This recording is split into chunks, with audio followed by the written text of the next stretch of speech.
శ్రీ మహావిష్ణువు చేసిన అసుర సంహారం గురించి చర్చ జరుగుతున్న సమయంలో శ్రీహరి చేతిలో ఉండే సుదర్శనుడు అహంకారంతో తన వల్లే శ్రీ మహావిష్ణువు అసుర సంహారం చేయగలిగాడని, తాను లేకపోతే శ్రీహరి ఏమీ చెయ్యలేడు కాబట్టి ఆ కీర్తి ప్రతిష్టలన్నీ తనకే దక్కాలని శ్రీ మహావిష్ణువుతో అన్నాడు. దాంతో ఆగ్రహించిన శ్రీ మహావిష్ణువు శక్తిహీనుడిపై భూమిపై మానవుడిగా జన్మించమని సుదర్శనుడిని శపించి కిందకి విసరబోయాడు.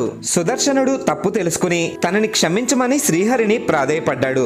దాంతో శ్రీ మహావిష్ణువు శాంతించి సుదర్శనుడు భూమిపై కార్తవీర్యార్జునుడిగా చేతులు లేకుండా జన్మిస్తాడని, దత్తాత్రేయుడి అనుగ్రహంతో 1000 చేతుల్ని పొంది సుదర్శనుడు కోరుకున్నట్టే ఎన్నో కీర్తి ప్రతిష్టల్ని సంపాదిస్తాడని, ఆ కీర్తి ప్రతిష్టల వల్ల వచ్చిన గర్వంతో చెడు మార్గంలో వెళ్లిన సుదర్శనుడిని తాను పరశురామ అవతారం ఎత్తి గొడ్డలితో సంహరించాక సుదర్శనుడు తిరిగి వైకుంఠం చేరుకుంటాడని శ్రీ మహావిష్ణువు సుదర్శనుడికి శాప విమోచనాన్ని అనుగ్రహించాడు.